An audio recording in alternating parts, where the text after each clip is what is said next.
I'm back at the Headlocked booth again. This guy's here. I think he's the Hamburglar. I'm not sure. I've never heard that before. You've never heard that before? Ronald McDonald, maybe? Ever. No, I'm just kidding. This is wrestling legend Hurricane Helms, good friend of ours. He's been doing a lot with the Headlocked comic. He was just on TNA Bound for Glory, and there's a lot to talk about. It's good to see you, man. How's everything been? Everything's been super. Actually, everything's been really good. You know, I had an ACL surgery at the beginning of the year. So as far as in-ring activity, 2015 has been a little down low for me, but it's been fine. I kind of need to rest, so that's no big deal. But I've been doing a lot of these signings and conventions. Anytime I can help promote Headlocked comic, I do it. You know, I mean, I love that book, and I want to say, because somebody asked us if we did a big panel Friday night, like, we don't have anything financially invested in this book. Neither myself, nor Jerry Lawler, nor any of the other wrestlers that you know, participate in it. We like the book so much that we do this just to help this book. That's how much we like it, because I notice people like, well, how much do you get for it? Like, I don't get nothing for it. I don't want anything for it. I wanted to write a comic book story. I wanted to help this guy out, and that's how it kind of came together. It's a great book, and I can come to New York and be at Comic-Con for 4 days, so that's a perfect opportunity for me. Well, that's never a bad thing. I remember we talked about this last year. You said it was a dream of yours to write a comic book. Marvel never came calling. DC never came calling. But, you know, when this opportunity came up and the Kickstarter started, I remember the day it hit Kickstarter. I was all over it like a bad habit. I talked to Mike later that night. I remember it got funded very quickly, and when I heard you were on it, Christopher Daniels was on it, Jerry Lawler was doing the art, I knew this was going to be a hit. Now, are there any more books coming down the line? The first two Headlocked books have been phenomenal. They're two of my favorite books on the market.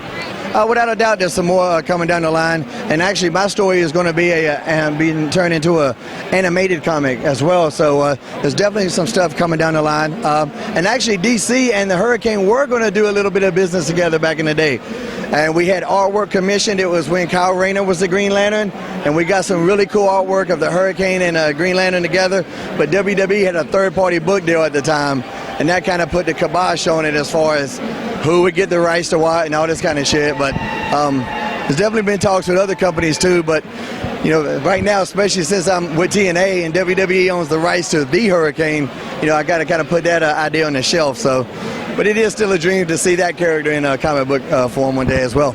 Now, you mentioned WWE and TNA. There's a lot of things going on out there. There's a lot of people talking a lot of garbage about TNA right now, Dixie Carter and so forth like that. I don't want to sit here and judge. I'm not a wrestler. I'm a journalist. So for me to say how hard it is to run a company is not a fair judgment. Okay, TNA just had Bound for Glory. There's been speculations, which I know are not true, that you booked the main events. You know what? I've known Matt Hardy for many years. I met him in 2008, actually before the Royal Rumble when he had his last knee surgery. I think he's a great guy. I think the Hardys, I've always thought the world of all of you. Shannon Moore as well. I'm glad Shannon's still doing well. But back to wrestling here for a second, instead of adulation. Wrestling kind of seems stale right now. The adulation part. Oh, well, I love you, man. I love you. I love you. There's adulation for you right on camera. But wrestling right now seems a little stale, especially because WWE is still going around with Vince is trying to do this, Hunter's trying to do this, and then there's NXT, which is just absolutely the most mind-blowing thing in wrestling right now. If you're not watching NXT, you're missing out. I swear to God, it's the only thing I watch. I skip Raw, I skip SmackDown. I watch Ring of Honor, I watch TNA when I'm home, I watch Lucha Underground, and I watch NXT, and that's it. That's it. New Japan? Lucha Underground. New Japan. You got to watch New Japan. I'm not watching New Japan right now, but I should be. Okay, take it from Hurricane Helms. Watch New Japan, but I want to get your feeling on wrestling right now. I know we talked a little bit about this off camera. You had said that things are starting to happen again, where it's starting to have that surprise in wrestling again. And you know what? With Matt Hardy after the EC3 angle, I agree with you 100%. And now I like to call it the Tom Brady angle, because it looks, with the whole going to court, it looks like the Tom Brady thing, where Tom Brady dealt with Deflategate. I don't really want to talk about Deflategate. I'm a nerd. I'm not a sports guy. That actually is a pretty good analogy. I really like what TNA is doing now. One of my biggest complaints in pro wrestling for a while has been the predictability of it. That's always, not even for a while, that's always been a predictability. Cena always kicks out at 2. Except for in his first match with Kevin Owens. See, that was unpredictable. That's exciting. But you need more of that in wrestling. And I think that's what TNA is doing right now, almost more than anybody. You know, But like you said, I love what NXT is doing. A lot of what they're doing is stuff that myself and other WWE talents were trying to get WWE to do back in the day. Stop trying to find these football players and models and all that and make them wrestlers. There's a lot of great independent talent out there.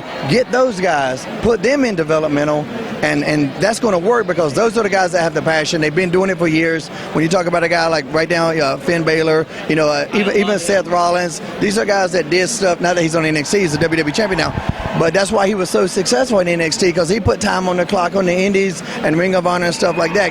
Kevin Owens is another example. Generica, who I tried to get hired in WWE myself.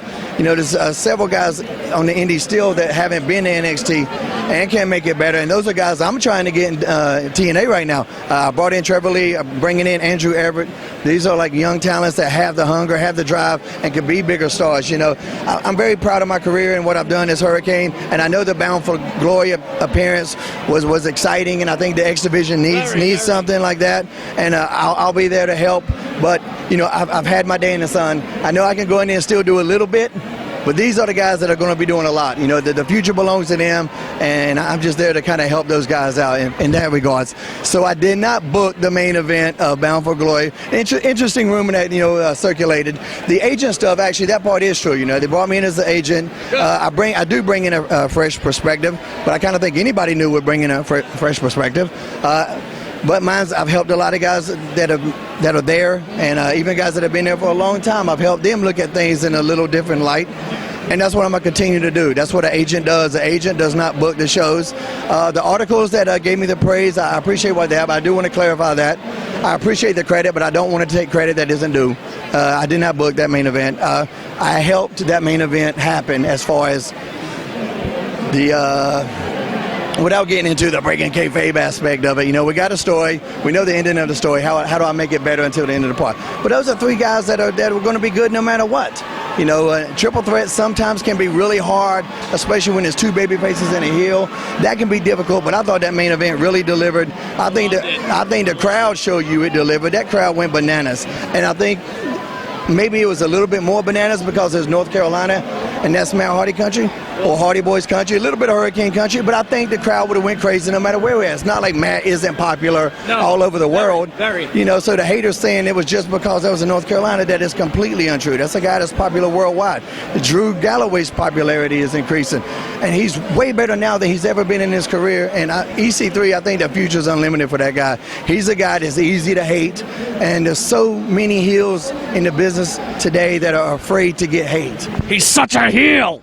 They want to be these cool heels, and that's fine. There is there's room for that.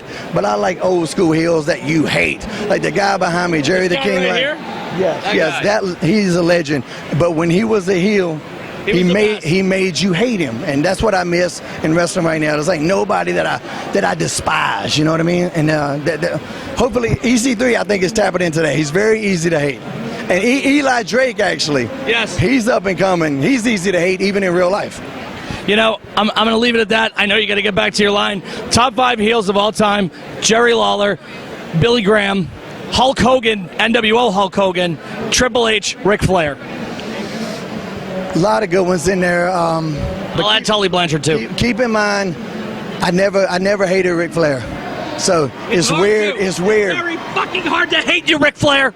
When I did my Gregory Helms heel turn, who I studied the most was actually Buddy Roberts from the Freebirds, and here's why people forget about him. Michael Hayes he wanted to be kind of that Ric Flair character, so he wanted to flash. It was impossible to hate Terry Gordy, somebody that big and physically impressive. Nobody was going to hate him really, but everybody hated Buddy Roberts. Even when the Freebirds would do like fan favorite type stuff, you would be like, I still don't like that motherfucker. You know what I mean? You would like Michael Hayes and Gordy, but I guess I like him because he's winning, but I really don't like him. Buddy Roberts is a very uncredited heel. He made you hate him. Ole Anderson, Tully Blanchard. Tully Blanchard was the heater of the Horsemen. He's the best. I never really booed Arn Anderson. Arn Anderson was doing spine busters and DDTs and all this stuff, and not that he was trying to be cool, but his wrestling was so impressive, I couldn't hate that because I'm a wrestling fan. But you hated Tully Blanchard, and you hated Ole Anderson. That's what I miss. Well, that about sums it up. Come on over here. Check out Headlocked. HeadlockedComic.com. Follow him on Twitter @Headlocked. You can catch Hurricane Helms on Twitter, at Gregory Helms, right? At Shane Helms.com. I am just lost today. It's day 4 of Comic-Con. Now you're here because I hate you. Oh, man. No, it's good. But we gotta finish this the old traditional way. Batman's not here to get our back, but this is the Hurricane. What's up with that?